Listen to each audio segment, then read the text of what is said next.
হয়তো অনেক আপু বা ভাইয়াদের কাছে আজকের আমার কথাগুলো ভালো লাগতে পারে বা নাও পারে।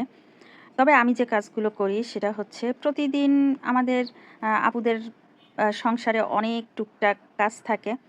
তো এর মধ্যে হচ্ছে সকালবেলা ছেলেমেয়েদের স্কুল, কলেজ, আপনাদের ভাইয়ার অফিস তারা যখন চলে যায় তখন আমি কাজ করতে অনেক বেশি পছন্দ করি।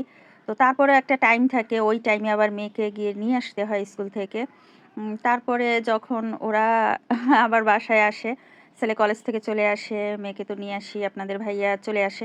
তো ওরা যখন বাসায় আসে তখন আমি আসলে কোনো কাজই করি না। আমার বাচ্চারা বা আমার হাসব্যান্ড যখন বাসায় আসে তখন আমি কোনো কাজই করতে পছন্দ করি না। মানে ওদের কাছাকাছি থাকি সবসময়, ওদের পাশে থাকি, ওদের সাথে সময় কাটাই, গল্প করি।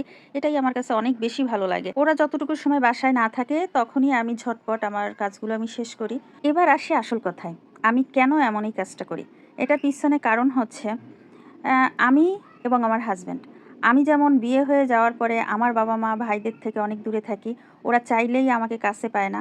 আমার হাসব্যান্ডও চাকরির জন্য অনেক দূরে থাকে। আমার শ্বশুর-শাশুড়িকে ছাড়া অনেক দূরে থাকে। তো পর্যায়ক্রমে দেখা যাবে, জানি না ভবিষ্যতে কি আছে, আল্লাহ পাক ভালো জানেন।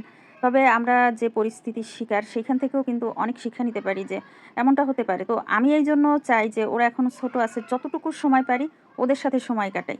ওদের সঙ্গে সুন্দর সময়গুলো কাটাই। না হলে এই যে সময়টা যাচ্ছে, এই সময়টা নিয়ে একসময় ভাবতে পারবো যে না, ওদের সাথে একসময় খুব সময় কাটাইছি।